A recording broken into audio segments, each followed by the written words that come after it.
Welcome to Crossing Phase, the first podcast featuring a Muslim and a Christian talking religion and politics. My name is Matt Hawkins. I'm a former policy director with the Southern Baptist Convention, and my co-host is John Pinna. He is executive director and founder of Muslims for Muslims. If you're listening to this on audio, please know that we're now over on YouTube, so you can check us out there. And if you're watching on YouTube, we're pleased to report that you can take us in a more mobile fashion and keep your eyes on the road if you want to listen to only our voices and not be locked on the screen. John Pinna, how's your parents' apple tree? I know that's been under repair. I just want to murder this thing. I'll just be honest with you. It's just, I said, why don't we just plant a new one? So we had a hurricane, tree fell on the apple tree. I had to cut around it. Then I had to rescue it. And now it's propped up. But it's not, it's like this with supports. It's like at a 45-degree angle. But it's not dead. So my parents, I'm waiting for them to travel somewhere, and then I'm going to murder this tree and just plant it. No. But my father does not want me to do it. He's like, I spent 20 years growing this tree. So sad. But it's been a 6-week-long ordeal. You know, like, come and do the tree. We got to do this. And then he had some friends come over with a truck, and they tried to push them up, but it wouldn't go, and it was breaking.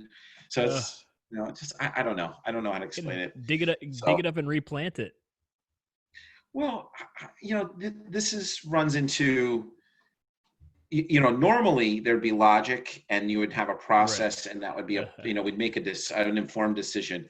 But my father is very passionate about his process, which memes that as the son, I have to you got to pick your battles. So I understand. I've done a lot of very strange things with this tree because my father wants me to do it because it's essentially a child in the family. So, so there was he wanted to use a car jack on it. He wanted to, he had this whole scheme with pulley systems.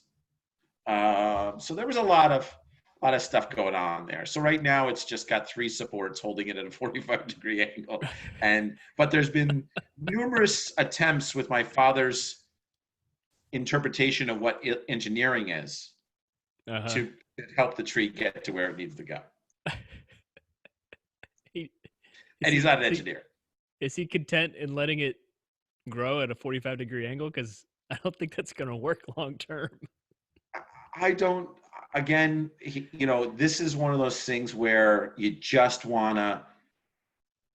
There's a phrase I learned very young: when anyone does anything that seems a little bit hokey, and the phrase, the word is okay.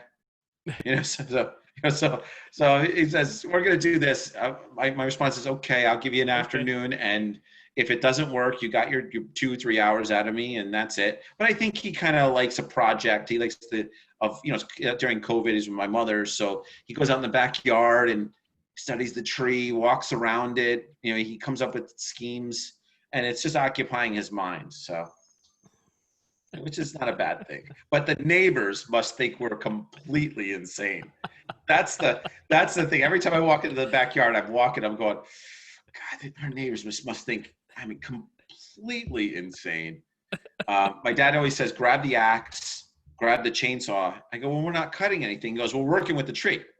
So I'm walking back there with the axe and the chainsaw, and I know we're not going to use them, but we got to look like we're going to do something. It's just strange. It's peculiar. But you need him just in case, because you're dealing with trees. I get it. My dad's passionate about.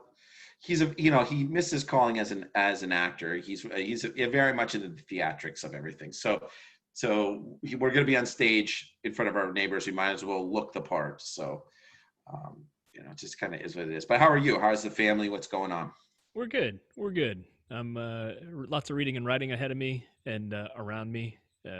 Professor Hawkins stuff. Yeah, teaching classes. So I got, I think, 3 or 4 classes under my belt so far. So students don't appear to have flaked off terribly after the first class. So that's dropped. It is what it is. Right. I think one or 2 may have dropped. Lost one because they figured out they didn't need the credits. So I was like, I'd drop this too if I were you. Well, let me know if you need a guest speaker, take a night off. I'm happy to help you out. Yeah, that'd be fun. I loved it when I was adjunct teaching. I don't know if I can. It's always a weird thing schedule wise, to figure it out. But I almost Yep. did it this year at my old alma mater because I'm very close by Marist, but I decided not to because they had a really good origins and themes class. But we're celebrating a real big win here, aren't we? Yeah, we are.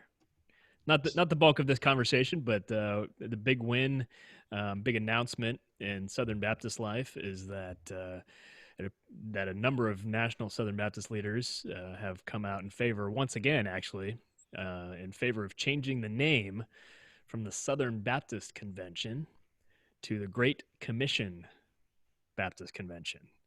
And It so doesn't instead flow of off the tongue. SBC, it'll be GCB. It's a And terrible acronym.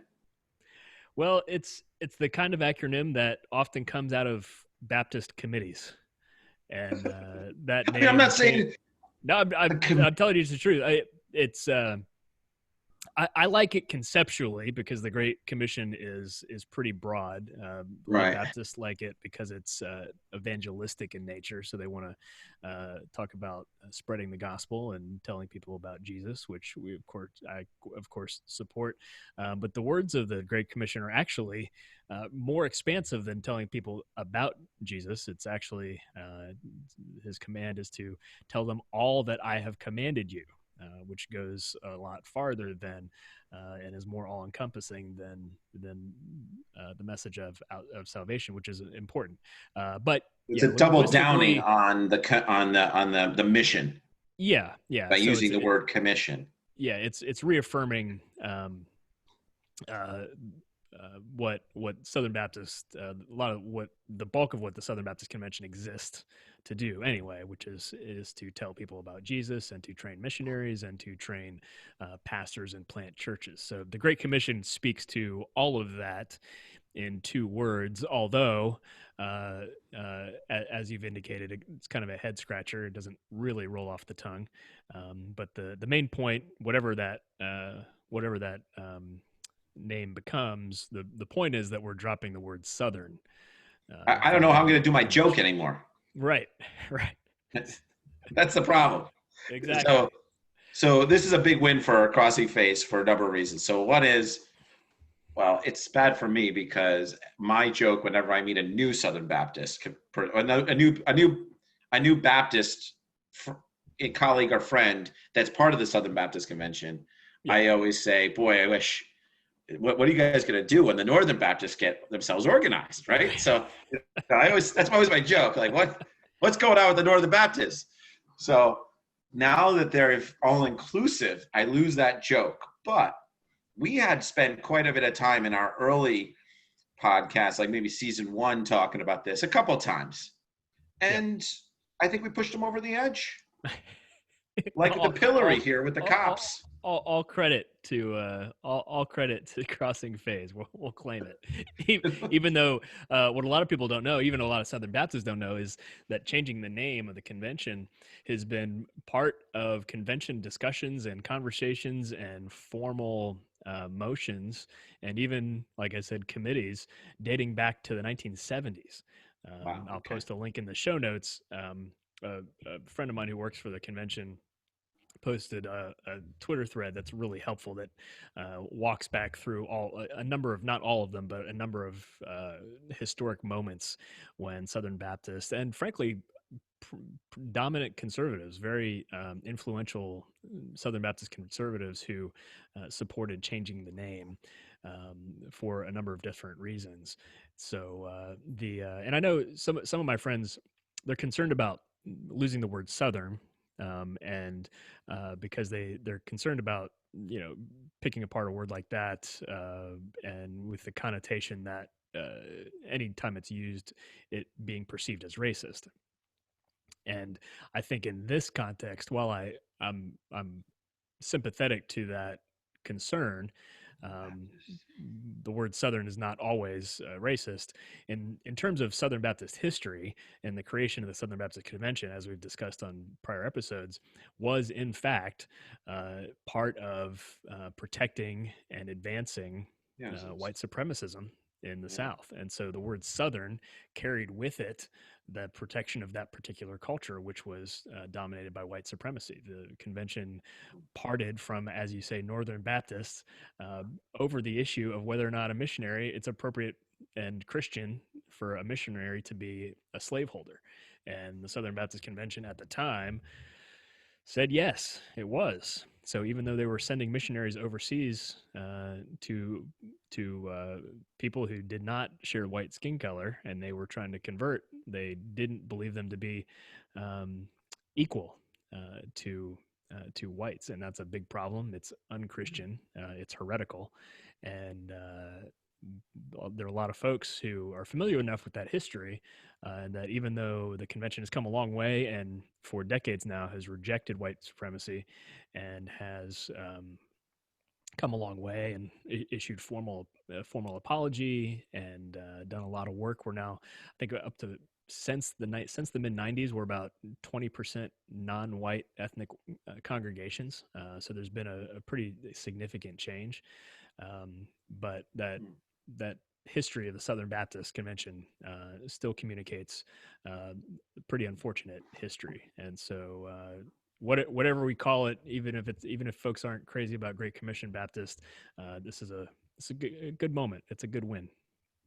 Yeah, well, I also know that you guys have, even though your past has been strange and controversial, you guys definitely are debate. There's a lot of debate within your organization. We've talked a little bit about that with the identity and where it's come from and where it's going. So, Yep. and that which shows an evolution of sorts into a more liberal stance, particularly in alignment with Hazatisa. So Jesus, right? Don't say liberal, say biblical, more biblical stance.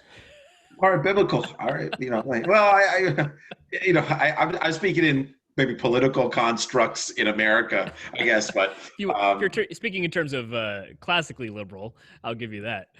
Yeah. The Southern Baptist Convention is run democratically, so Right. in that sense. But ideally, hopefully, we're more moving more towards being like Jesus.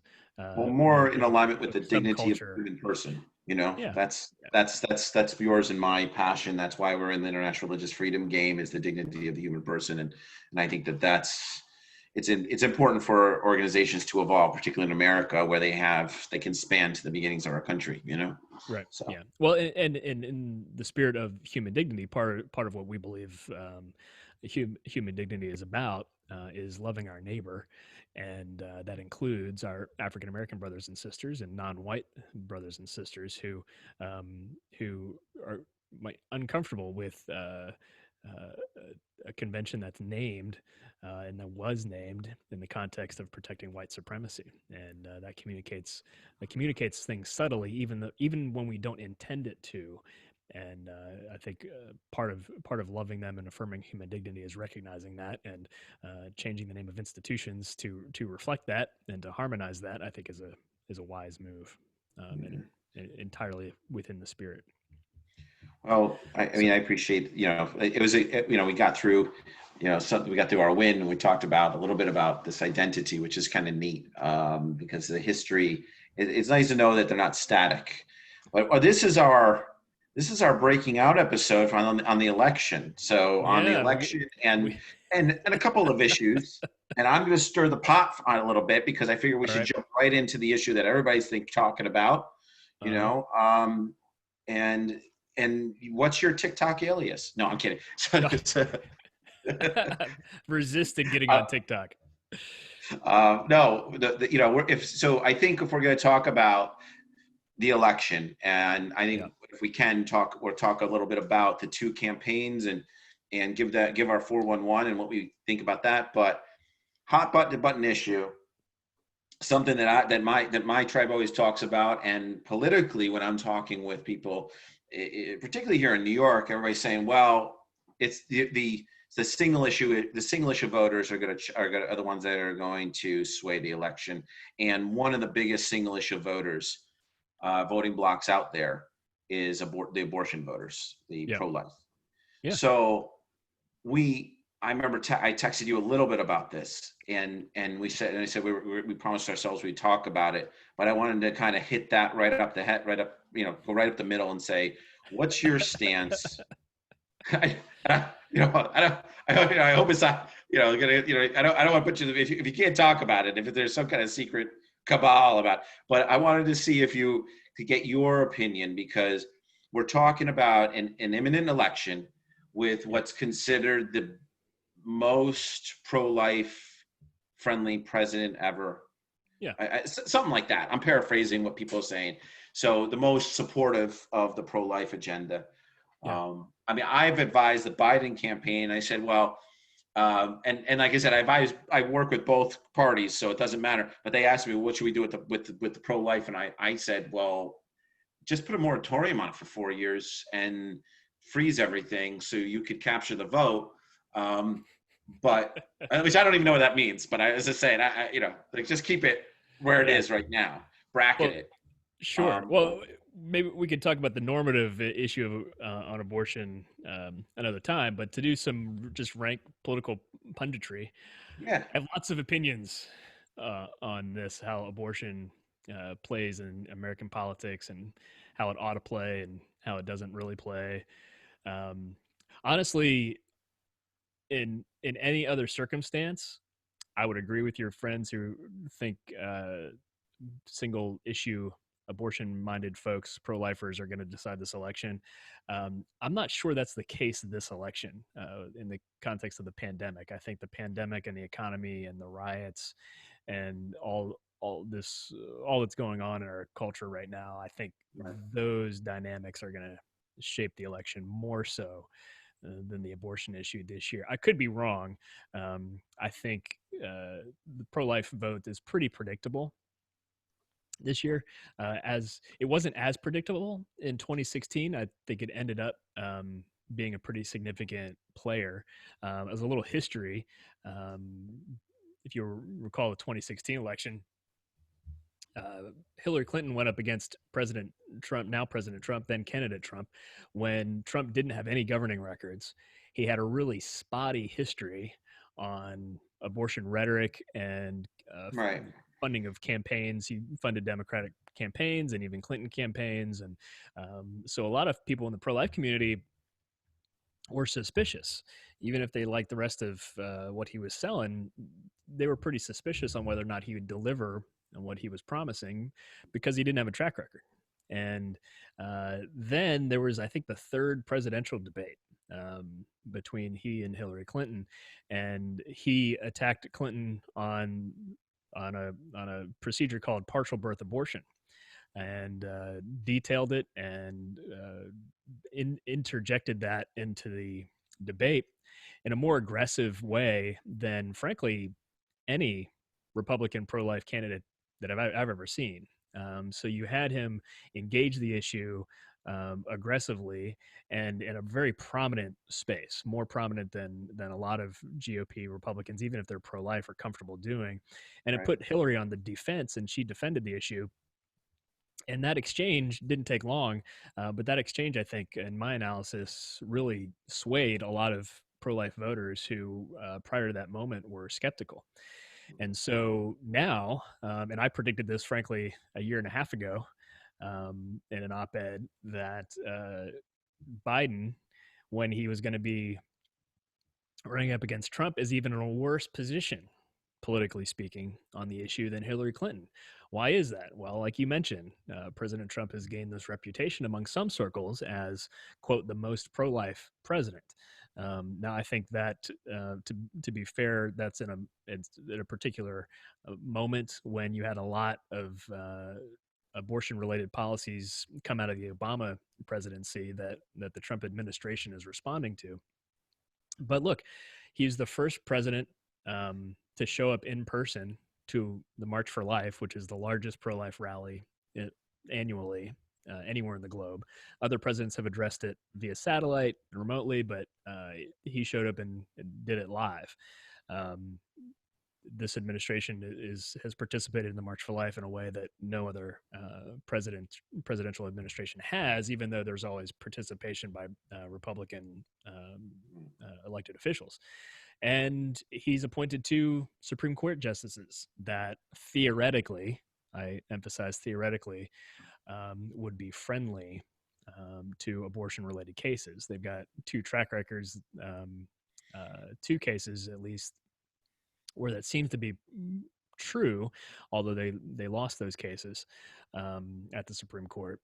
And at the Department of Health and Human Services, they've got a lot of allies that are advancing conscience protections for medical professionals who don't want to participate in abortion. And they've got a lot of pro-life allies staffed up and being in leadership in the Department of Health and Human Services, which is kind of the most influential executive branch agency with regard to abortion policy. And so he's got now 4 years of a track record, the administration does, that Biden is going up against. And as Hillary was advised in 2016, she didn't do it. And Biden was, I don't know if Biden was formally advised by anybody, but he certainly, like Hillary, has not moderated himself on abortion at all. And I think with all the collective baggage that President Trump has, Democrats could do really well if either Hillary or Biden had just offered some sort of peace offering to the pro-life community to moderate themselves on abortion. Moratorium might not be necessary, but at least retaining the Hyde Amendment, which last year Joe Biden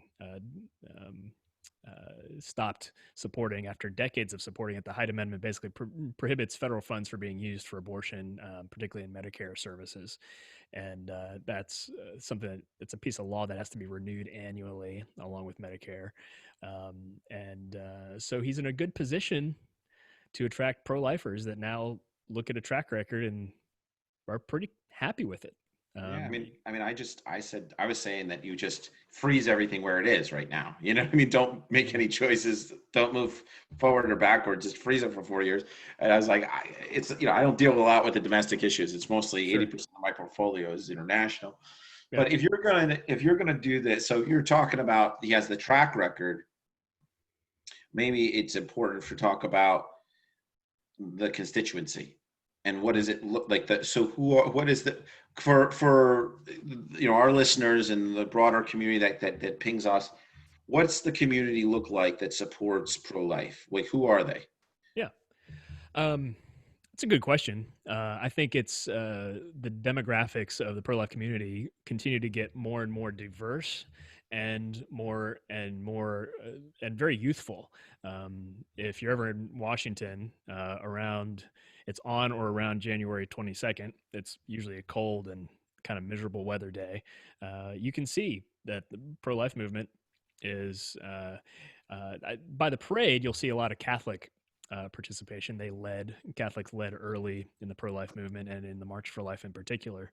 But there's been a lot of Catholic support of the president. Oh, for sure. Cardinal Dolan. Yeah. Right. He's open statements supporting the president. And I know there was a nun that did it that got savaged on Twitter. I don't know what her name was, but it was pretty crazy because it was like, the problem is because when you get into abortion, people say, well, you're anti-abortion, but there's a lot of you're against, but you're okay with what, I guess there was all this stuff that ICE was doing to people. Yeah. They see an inconsistency, and rightly, I think. Some folks see an inconsistency with the pro-life message, with what they perceive to be among conservatives and particular Republicans, not caring for the human dignity of, say, refugees and immigrants and that kind of thing. And I think death penalty. And death penalty. I think there are cases to be made for a lot of that. But certainly if there's callous disregard for humans, even if you support the death penalty or have some sense of, affirmation of national security and border protection, you still need to carry yourself and talk about people and treat people, and particularly incarcerated people, whether it's ICE or federal or domestic or local prisons. You got to treat people with human dignity Yeah. and speak of them that way. And so they do seem that people do see a disconnect between what appears to be heavy pro-life influences on the matter of abortion within the Trump administration, but where that human dignity ethic doesn't appear to extend to other issues, namely immigration and refugees. I think it's a fair, on the one hand, it's a fair critique as a political party. On individuals, I think it's a less fair critique. So you're looking at pro-lifers as just part of the Republican caucus, not the pro-life caucus, as I can attest to, does not wield significant influence on, say, congressional Republicans. And so pro-lifers and social conservatives are frequently at odds with fiscal and economic conservatives, quite frankly, fiscal libertarians. That's an internal GOP conflict that I don't think a lot of pro-lifers really appreciate. Well, so here we are. You got the different. You got a president's characterized as being pro-life and having a track record of pro-life, but that's all through executive order, right? And that's also through. So it's through executive order, and it's also through public support. You were talking about the attending of some of these events and so forth, and we're also talking about judges. And the appointment of judges, right? So with the idea that conservative judges, even though they're constitutionalists, so if they're constitutionalists, they're gonna be judicious, literally, on because of their constitutional interpretation and the way in which they look at the way in which they evaluate cases in alignment with their views of how the Constitution should be interpreted. So here we are, and we've got these three sort of pillars demonstrating this administration is definitely for pro-life, right? Definitely for what's going on. What's the rub, right? So what's happened though? So here's in 3.5 years when it comes to abortion, and so. What are the dividends to the community? Right. So here's my critique. Number one, look, I'm supportive of getting good justices and for a Supreme Court that is friendly and would protect what we believe to be human life in unborn babies. That would be a good thing. And I'm for an administration and staffing up Health and Human Services with allies to that cause. But number one, you and I both know that administrative action, even through agencies, is temporary. That can expire in 4 or 8 years, depending upon how many presidential terms. And the next president and his administration, his or her administration, can change it.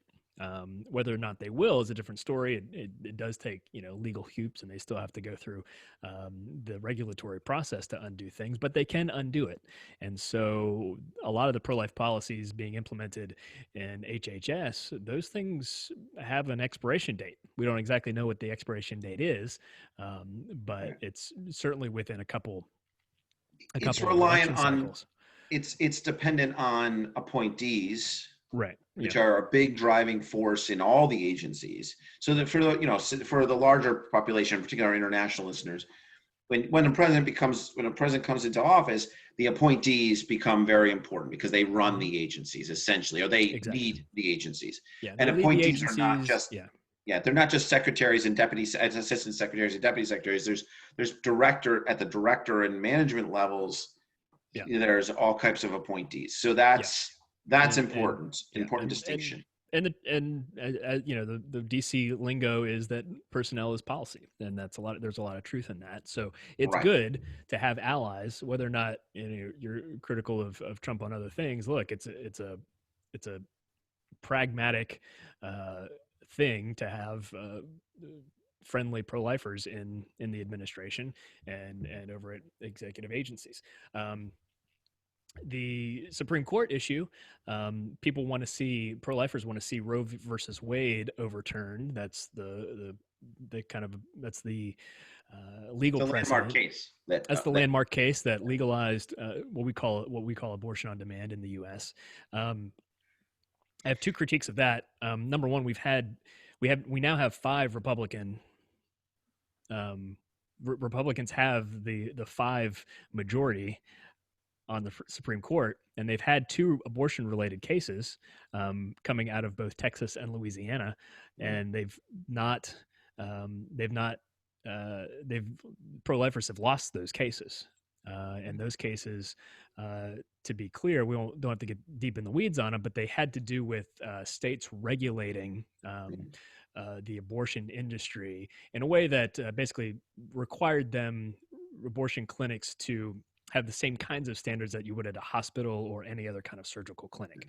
So it was a way of regulating the industry that doesn't even touch whether or not abortion was good or bad or should be stopped or legal or illegal. It was merely about, to the extent that states have the power to regulate it.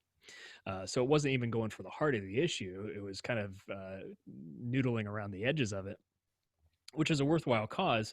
But the Supreme Court, even in those contexts, didn't grant the states permission to do that.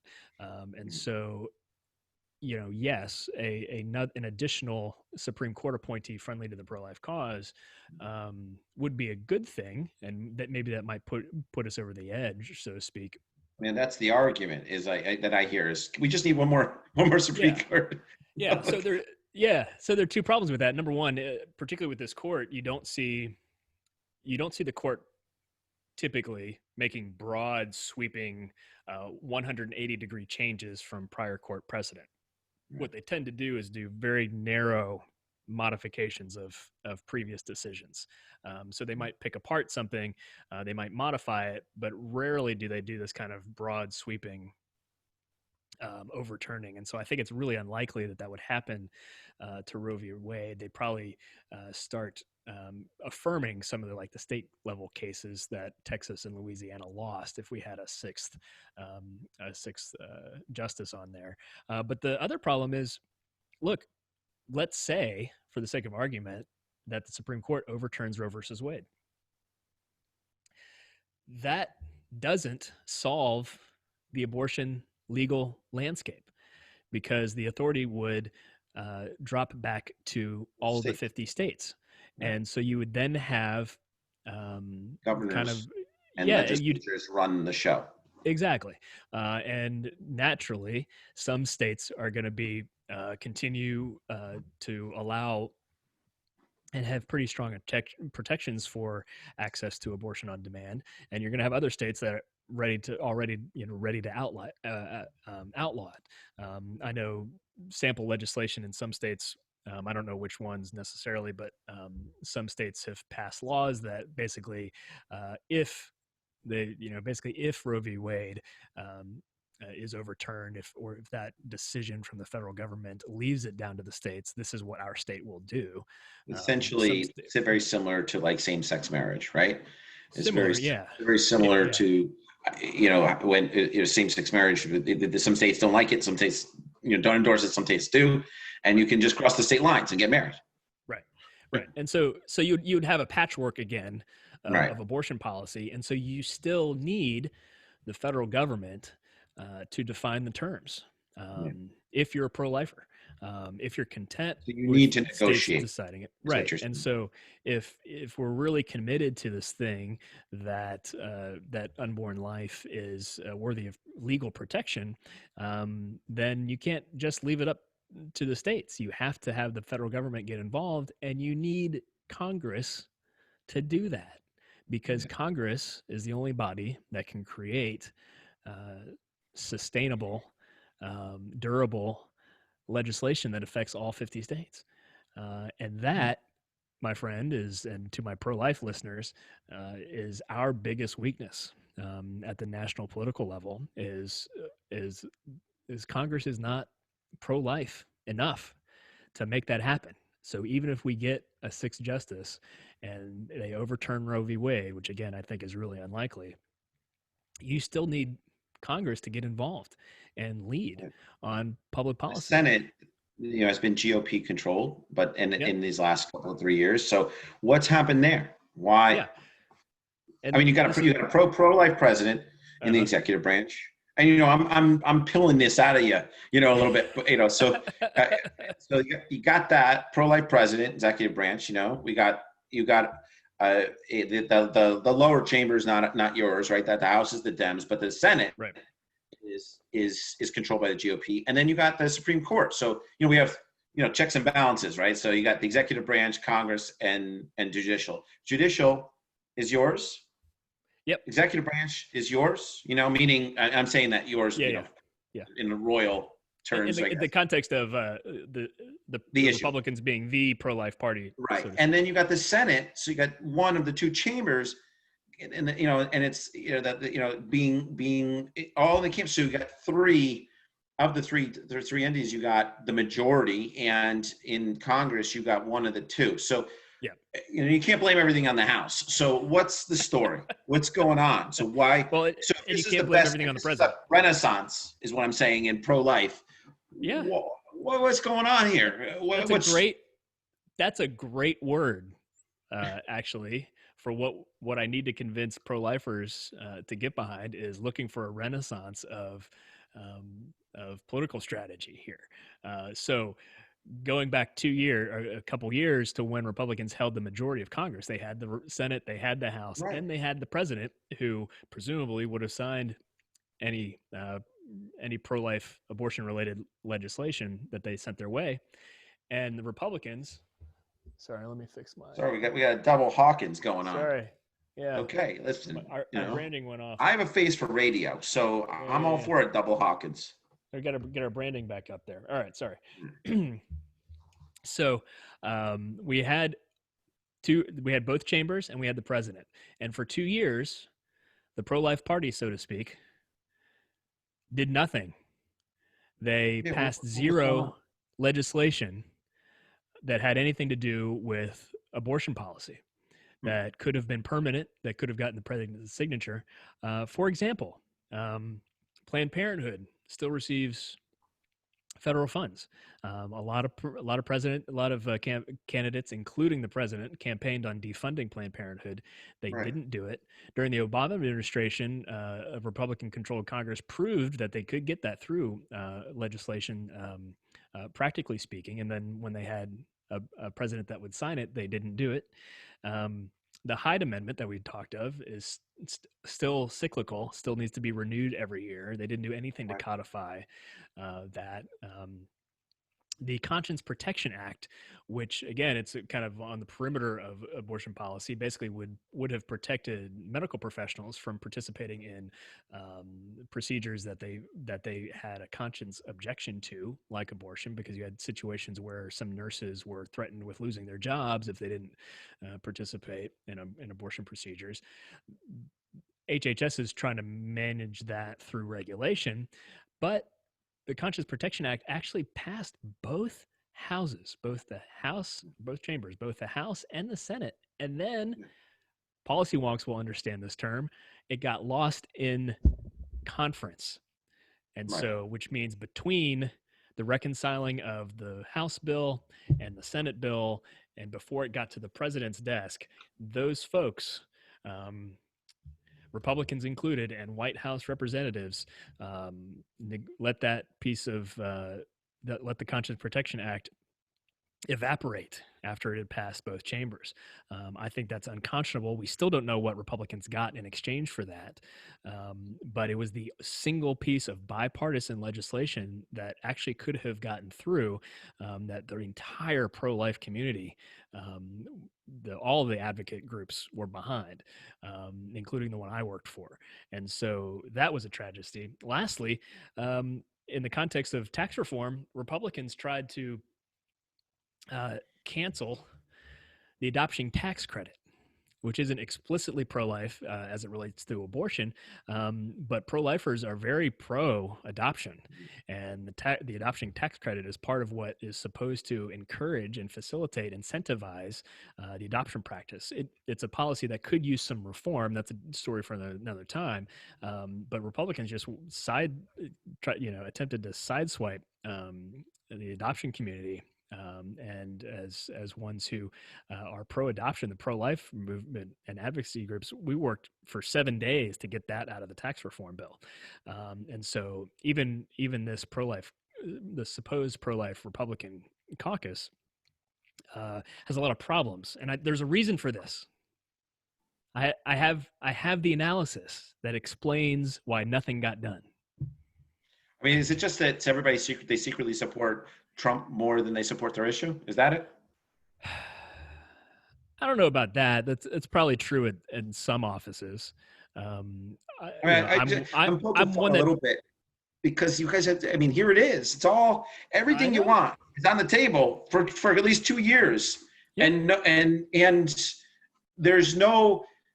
So you hear this song and dance all the time, and I'm not expressing any personal views on this one. I'm just speaking as a policy wonk, going, you guys kind of lost. There's a term for it. It's like you guys just aren't, you get everything, you have everything, you have everything on point to streamline this, get this to the president. For 2 years, there are zero obstacles. Yep. Supreme Court supports you. Both chambers are in your camp. The president's going to sign whatever you put in front of him. And admittedly, the first 2 years, the president, he was. Those were the years where everybody's saying, well, he hasn't been president, doesn't know politics, so he was just signing whatever he could sign. Right. So here we are. I mean, no one was really, the ink wasn't even dry on the the omnibus bill, right? Yeah. So no one even knew what it said. So yeah. Well, that's the thing. He cut deals with Democrats over omnibus spendings, and one of the omnibuses, it was like right. It was 2018 or 2019 omnibus is where the Conscience Protection Act was, right, and it was tacked on there strategically, and they lost that. And so, look, here's my analysis, and some of this analysis, frankly, stretches. I think you'll appreciate this. It stretches to other issues beyond the pro-life issue. But I basically say, look, pro-life Republicans, pro-life policymakers, they're not all created equal. There are different varieties of them. And so, number one, you have the champion. You have the champion of the issue, in this case, the pro-life issue, who they're gonna sponsor the bills. They're gonna write the bills. They hire staff with that initiative in mind. Give us an example of who a pro-life champion is in both chambers. Yeah, sure. So just like the top one or two. Yeah. So in the House, Chris Smith from New Jersey, right. In the Senate, I'd say Senator Rubio, Tim Scott, Senator Langford, right. Formerly Diane Black in the House. She was pretty fantastic. She's a former RN. They're going to be people who not only lead within the legislature, they're confident in media, right? So they're not scared of hostile media, and they can message on pro-life policy issues without getting swiped and caught off guard in hostile media circumstances, and still retain their job and still go on and be representative of their constituency. But there are very few of them out of the 535 members of Congress. There would probably be a dozen or less people that I would consider to be champions. The biggest section, I think, is something called the reliable vote. The reliable vote is a member of Congress who they'll vote for it when it gets on the floor. They might co-sponsor a bill if it's a popular bill. Right, if there's enough signatures on it. If there's enough signatures, if there's enough political energy behind it, they'll put their name on the co-sponsor. You and I have both done this, where we go to, we were trying to get something passed. We go to and the majority of offices will say, well, I'll get this passed if you talk to this person or that person. And then you end up going all the way through, and it's worthwhile to let everybody know that if you're on the Hill, always stop in the Atlanta offices because they always have free Coca-Cola. So all the I would always go there, even if I didn't have an issue to talk about, and I would go in and I'd be like, so just coming in and see, is the congressman available or congressperson available? They're like, no. I'm like, would you like a Coke? I don't mind if I would. Yes, I would. Yeah, when you're advocating on Capitol Hill, you got to figure out where all the treats are, the state-based treats. So like Texans will serve up Dr. Pepper, and I think the Georgia people will do Coca-Cola and pecans, and I think there was some South Carolina office I think that was peanuts and sweet tea and yeah. So what are the benefits? Tennessee reps had Goo clusters. I can't remember. I went to Massachusetts and they had New Balance factories up there, and I was like, so you don't have any shoes? What are we talking about here? There's a lot of joking going on, but a lot of people don't know if you're up on the Hill and you're just visiting. If you're ever in Washington visiting your office, which you should, everyone should. Yes. There you can walk into just about any office and they all have something, the products of their state that they give away for free. And I know this is a sort of rabbit trail, but this is one of the sort of cool things. Whenever I was training my staff about doing stuff, I'm like, always go to Atlanta or not Atlanta, Georgia. Always go to the Georgian represent. Oh, they always have a Coke. So I don't want to hear. They have a whole fridge full of it. So, yep. But anyways, I know we got down a real rabbit, but so engagement, there's always the Congress people that will support a bill if there's critical mass. Right. And then there's also those that are negotiating because they can't do the engagement on a specific issue like we can. So we'll be couriers of the issue in some respects to say, because we represent constituencies, right? So to talk about issues and to say, okay, well, our community is supportive of this, and this, and this is important. This one issue A is important to us. We'd like your support on this, and we'll support you with B. So there's a lot of these negotiations that go on about representative bodies within the constituencies that they represent in their home states, and we're catalysts to help garner support for those issues. Yeah, and I think in many cases you have people who are conscientiously. I think in their hearts are pro-life, but sometimes a lot of these people who I describe as reliable votes, their passion isn't behind that issue. So maybe they got a lot of quote unquote single issue votes because of their pro-life stance, but they have other priorities like the fiscal issues or security issues, and so they staff up accordingly so that they're prepared on their preferred issues and less so on the pro-life issue, and that is a problem, and I think that's part of the reason that you didn't see as much energy behind pro-life policy in that Congress. And then lastly, there don't have to be too many of these. There aren't a lot of these. The other thing about the reliable votes is that they haven't been schooled up in the philosophy and the apologetics and the media strategy for the pro-life movement. Again, you could extrapolate this to other issues. And so they're skittish and they're scared of hostile media, unlike the champions who are like, we got this. I know how to do this. I know how to advance our cause in the media environment. Reliable votes are skittish about that. They're hesitant. They're unsure. They haven't trained themselves properly for that. And because the reliable votes, they've witnessed what can happen with the third category that I have. It's called the liabilities. The liabilities are people who are pro-life, but they're really unhelpful to the cause. They're zealous, but they might not be the best messenger on a particular issue or policy. Their messaging is sloppy. They're not reliant or trained in the best or they of have pro-life other politics. Issues going on. Or they have other issues, but they're not a great other issues that child. might compromise exactly the whole thing. You might be a Klans member or something. I don't know. I have no idea. I mean, I remember the Aryan Brotherhood openly. So examples of this, I'll name two of these examples. There's a name that some people recognize or have forgotten by the name of Todd Aiken. who was a Republican representative from the Midwest, I even forget where, who made some kind of public comments having to do with, quote, legitimate rape Right. and abortion and the mother's body in response to such a thing.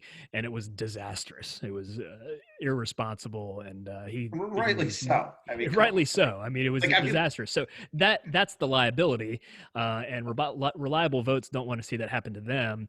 And other people like Roy Moore, who was trying to run for Senate a couple years ago in that special election, yeah. where there's just a whole host of other things going on with them. And even though they claim the pro-life label, there's a whole batch of other issues that really make it difficult for us. Steve King is one who lost his last election, who has said all kinds of stuff that besmirch people of color and are really derogatory with respect to immigrants and other people who are non-whites. Basically, he had pro-life credentials, but was a disaster in terms of advancing a consistent human dignity. So those are kind of my top three that I think translate to other policy issues that people ought to be aware about. And when pro-lifers contribute money to political campaigns, they ought to know that this is the reality, and they ought to have some kind of sense about where this representative goes. There are ways to fix this. And I've got an essay, an op-ed in the works to tease that out a bit. But that's basically what happens. And my fourth category is the pro-life Democrat. There are even less of these than champions nowadays. There's a lot of backstory to how that happened, but I think you and I both know that the most durable, the most durable and effective public policy is bipartisan. Well, I mean, it is. So what's happened? Let's get the analysis. So you told us about the three type of people. Yeah. That in Congress, but what's the dividends? Let's get back to the dividends. What have, as if you're a pro-life guy at home or gal at home, and you're sitting there and going, I'm voting for Trump right now, and then when they say, I don't really care about anything, but the pelvic politics pro-life, Trump has done what? What's he done that's so the question is, what has he done for the pro-life movement, and then that's the narrative, and then what is durable of that? Yeah, Meaning going to last beyond the presidency. Yeah, sure. I think at best, I think the best. I think it's fair to say the Supreme Court, I think that'll bear fruit in the long run. There's a theological term that my tribe will resonate with. It's kind of like already not yet. So it's like we got some friendly people there, but they haven't delivered. You guys got the best terms. Already not yet. Already not yet. It's an eschatological term we can talk about another time, but or it's an eschatological phrase we can talk about another time. But so like you've seen personnel on the Supreme Court, but we haven't seen any wins. So that's theoretical. Maybe it's forthcoming. So a win would be the judges, the appointment of the judges. That's durable, certainly, because they're life appointments. Yeah. But the judgments are a loss right now. Would you consider it a loss? Okay. Oh yeah, yeah. It's I don't know. Sure. I mean, maybe they weren't just cases in the pro-life world, but I'm asking the dumb questions because I want to make sure that we unpack what is considered a win and a loss, because a loss for it's pro-life and it's pro-choice. You can pro-choice. Yeah, pro-choice. Sorry, it's escaped me for some reason. So pro-choice. So those would be considered pro-choice wins, but they might not be considered pro-life loss. Do you see what I mean? So, yeah, sure. Yeah. I think they're pro-life losses. I think the laws at Texas and Louisiana were certainly motivated and led by people who are pro-life trying to do pro-life things, and so for the Supreme Court to swat them down in both whole women's health and June medical services, that's a loss for the pro-life team. It might not be as much of a loss or a win, probably kind of neutral for pro-choice because it's just it retains the status quo. Right. So it's not as bad of a it's not a win. It's not a win. It's, you could talk about it in terms of kind of the scrimmage line, where the movement went, so in that case the kind of pro-choice community kind of held the scrimmage line, so to speak, and Were the they just pro-life testing the community water? failed to get through. No, Because like my community and we were always trying to interpret what's going on politically, and it looked like they were kind of like shows of pro-life support that they may not have even thought that we're going to win, or it was to test the water with the Supreme Court to try to get something up there rather than, because they were kind of, like the news hit it, followed the cycle a little bit, and then that was it. Yeah. I mean, there's some credence to that. I think there are opportunities where you're trying to get cases up there as kind of trial balloons. I don't know. I do think it's really important that the cases that make it to the Supreme Court for whatever your issue is, you want to make sure that what the lawyers call the fact patterns, that the fact patterns are really beneficial to your cause, because the worst thing that can happen is you get a case that makes it all the way to the Supreme Court, but the facts of the case really don't do it for you. You might be able to sell enough of an appellate court split at the lower levels, but if you get up to the Supreme Court, you better hope that your facts of your particular case, not your issue, the facts of the particular case really matter.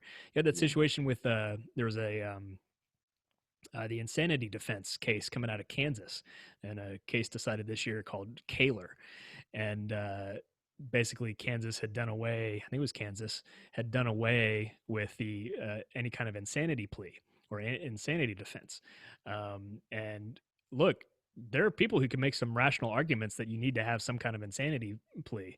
But the case that they brought to the Supreme Court was ridiculous. It was clearly premeditated. And it was pretty, I can't fathom how that particular case got up there to the Supreme Court. Anyway, they lost. So pro-lifers in particular need to make sure and hope that state level cases that propagate up to the Supreme Court are really good and really they solid. hold their water, and hold the water. They got the two appointees. Whatever you think about Kavanaugh and Gorsuch, they're both strict constitutionalists. Yeah, I mean, really strict constitutional. So and so you gotta be able to unpack whatever it is within that lens because of who they are and what they're about. Yeah, so much of the case, and again, I'm not an attorney, but I've strategized with enough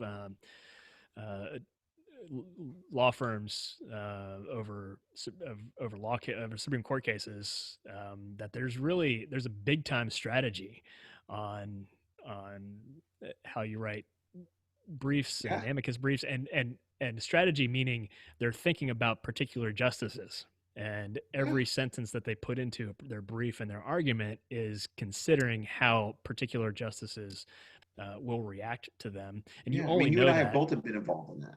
Yeah, you and I have both been involved in that. Researching the verbiage and making sure that with legal teams, it's not easy, and it has to go back to their arguments in their cases and their words. Right. Exactly. And then, I'm sure you sat there. You're like, it's one word, and we're like trying to figure out what it means. And I'm like, I don't know. This is how it was used in the sentence, and I'm always very, matter of fact. I'm like, well, this is the way it was used in the sentence. It obviously means this. And then a lawyer will say, it appears to mean this. That's a good lawyer. Yeah. They always say it appears. Lawyers and academics. I use appears all the time. Appears to be. And me, I'm just like, no. Yeah, I'm like, no, this is what it means. That's it. And I was like, we just need to move on and be done with it. They're like, no, absolutely. And we have to need to debate this. And maybe it's interpreted to this, or maybe. So there's the idea of the court cases that go up and the two losses are, like I said, maintaining the status quo for for pro-choice. Yeah. Pro-life are losses. Win 2 justices, right? 2 justices, not 3. Yeah. 2 justices. So that's the judicial. Yeah. Even though a big loss is being asleep at the wheel for 2 years. Yeah, being asleep at the wheel, big time loss on the congressional front. I think I've offered explanations, but there's really no excuse. I mean, even the champions didn't push something, so right. and let's they got they got the Conscience Protection Act right through both chambers. That's where they put their energies. But then, 18% approval rate. And if anything, you could say whatever you want about Trump. Doesn't matter what you say about him. But when it comes to Congress, it just proves that they're just not doing much. Well, they're just not doing much at all on both parties. Yeah, but yeah, that happened during Obama too. After the Affordable Care Act passed, Congress didn't do anything under Obama except the status quo. Well, by and large. The Obama. I mean, I can't. Yeah, they were. I mean, Trump. The whole Trump second term was. I mean, right. We could have. We could take it because of how. Part of that was because of how Democrats managed the Affordable Care Act, because they just shut out Republicans and didn't let them play ball, and so it poisoned the waters for the next. I know one of the primary authors of the Affordable Care, and you want to know what he said to me? He just basically, he was a doctor, and he basically just said, "Look, we knew it wasn't gonna work. We just barreled it through. Yeah. It was just like the Unibus bill, like the tax thing, and so I think it's tit for tat this way. I think we could kind of say, okay, both of them cancel each other out, but yeah, the fact is like he was like, we didn't know, we advised the president no, but we had to do something, and he said we just pushed it through. And he goes, we knew that the website would go down. We knew that there was going to be that there were whole segments of it. And of course, this is a guy who he really didn't. He was a doctor. He was appointee. He really didn't care. He was like, we did it. And then he goes, you know what? The second we got it through, I resigned, went home, cabin in the woods, did his thing. So, and Republicans didn't do any better when they marketed themselves. Ever since the Affordable Care Act passed, they marketed themselves for all of Obama's presidency that they were going to change it and revise it and fix it, and they didn't do that either. So I'm not talking about the pro-life. I can recognize that when I'm talking about pro-life failures, it's in the context of a greater trend in Congress, which is to outsource their job to the presidency and to the courts. So senators on the pro-life front, or the Republican senators, they'll go to the mats to get a justice on the bench, but they're still not doing any legislating. And so they're happy to outsource all the policy decision making to the courts. They're not even and to the presidency. And so it makes it makes the courts and the presidency more powerful. And it makes the courts more partisanized, and it makes the presidential election more partisanized, because Congress would rather keep their jobs than to do their job. This is a big theme. I'm blanking on who wrote it. I'm blanking on the guy who wrote a book on this, but it's a pretty common pattern. So, and then lastly, I mean, the last win is in the executive branch, mostly having to do with HHS. I think at best you can describe that as a reprieve from pro-abortion, pro-choice policies that would get enacted. They backed off the federal government lost at the Supreme Court when they tried to force employers, both nonprofit and for-profit, to provide abortion-causing contraceptive services and drugs to their employees. HHS had to rewrite that rule on account of a Supreme Court directive. So you could that's imagine, the win. That's the win. That's a win, but it's only a reprieve because the next president. So I don't see much something different. So I see two Supreme Court justices, and I see this business you're talking about, the rewrite for HHS, and but I see 2 court losses. I see wasted 2 years where you controlled House, Senate. Yep. the Supreme Court and the executive branch, where it was sleep at the wheel. So if you right now, Biden knocked on your door, Kamala knocked on your door, and they said, well, I'm just saying, and at the front door, and then the back door, it was Trump and Pence. So, if you answer the front door or the back, it doesn't matter. If you answered the back, and you were you were going to answer both doors and advise one or the other from your tribe, what could they do in this election with the single issue voters, right? Sure. That focus on pro-life. What would be your advice to the Dems? And maybe this is a hate crime and you don't want to do this. Just let me know. And what would be your thing to Pence and Trump? I mean, like I said, we're trying to go back and forth in this, because my whole thing was when Biden campaign said, what do you do? I go, just maintain the status quo, do a moratorium on any legislation, just keep it cool. You guys got Planned Parenthood, just go with the flow. And then when I talk with the Trump people, I'm like, I think you guys need something tangible, but I don't know what that is, because and I was like, I don't know, other than, but it seems like it's enough to just show up and at the rally. It seems like it's enough to just have rhetoric. It just seems like it's enough. Right. And for anybody who's really serious pro-life, and it seems like if you dedicate your life to this one issue, and we're not talking about the contradictions, we're not going to go into that whole song and dance, because we know all that's going to happen probably if we tweet this episode. What is they maybe don't need anything tangible, because the idea of it is enough around the Trump administration. Right.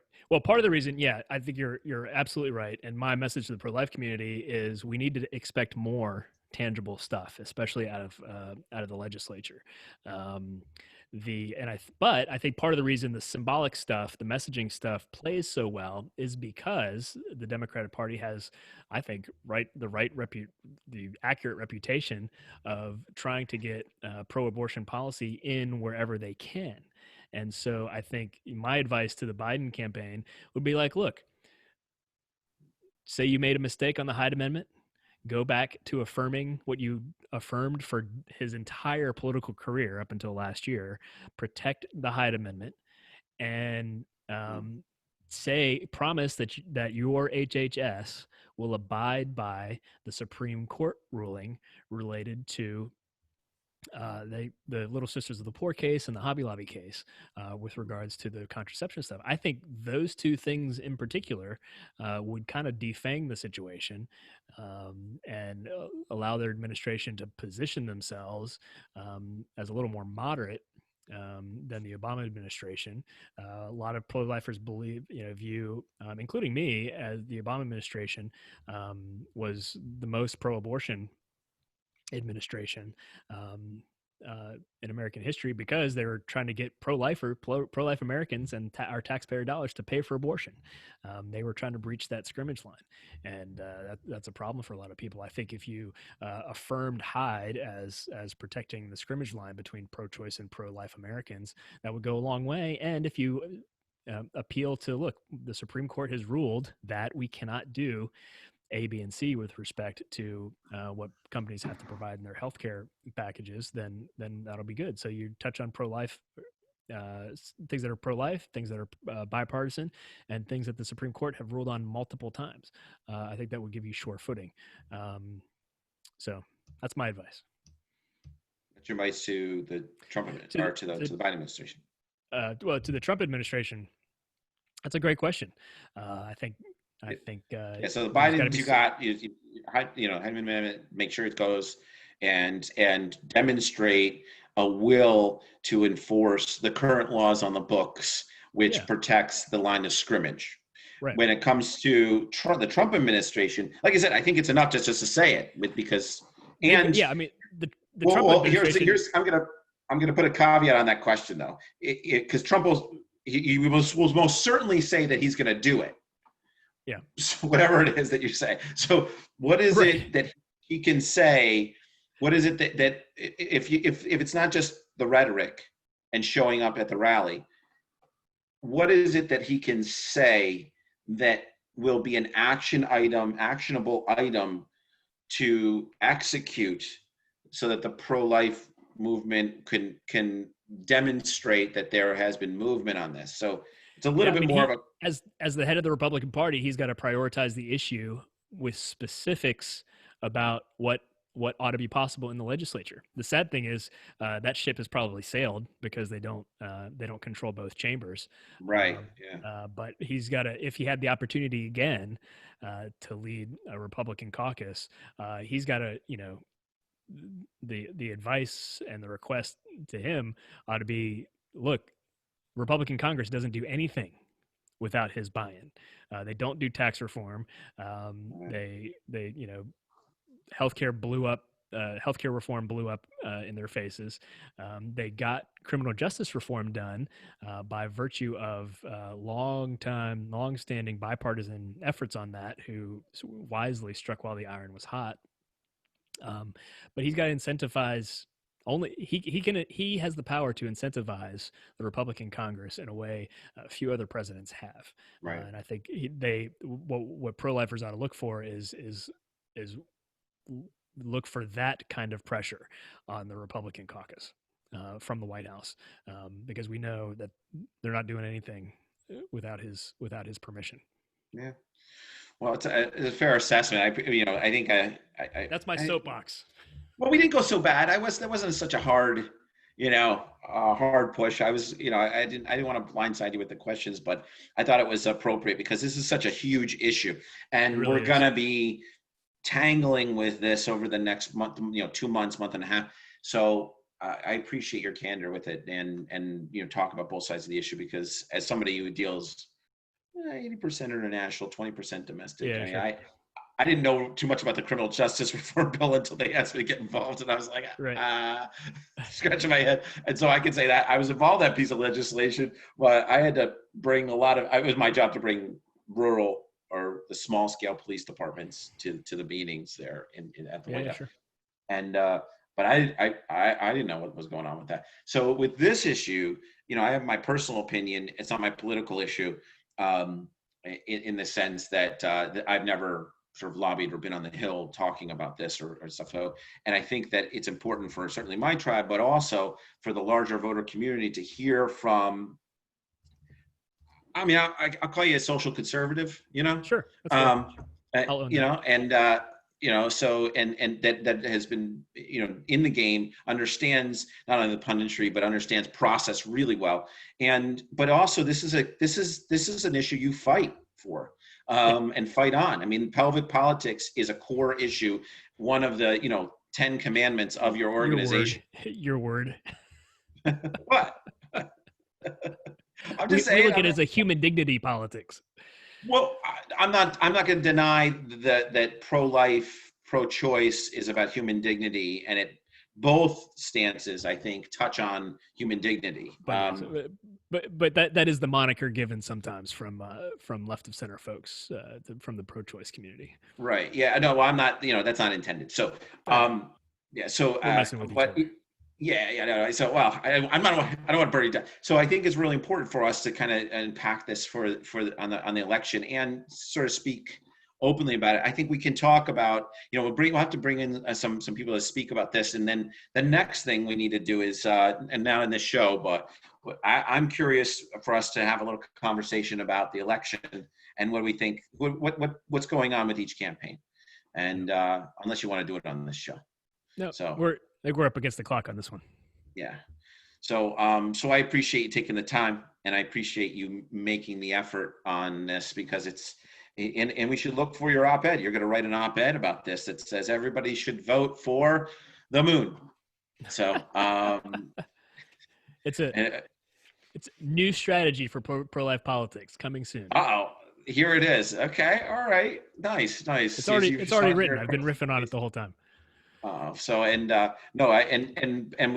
post throw some stuff in the show notes so everybody can kind of get up on the issue and figure out what's going on. But I really do appreciate you addressing it, because it means no problem. Everything great questions with what's going on here. Yep. So They're great questions. I think the pro-life community, they're good about their priorities, their pro-life vote, but as Congress is concerned, there's certainly not a mass quantity of single issue representation on that. So that's my critique. For this episode of Crossing Phase, my name is Matt Hawkins. My co-host is John Pinna. And you can find us at crossingphase.com and then easily wherever your favorite podcasts are broadcast, and obviously online here at youtube.com.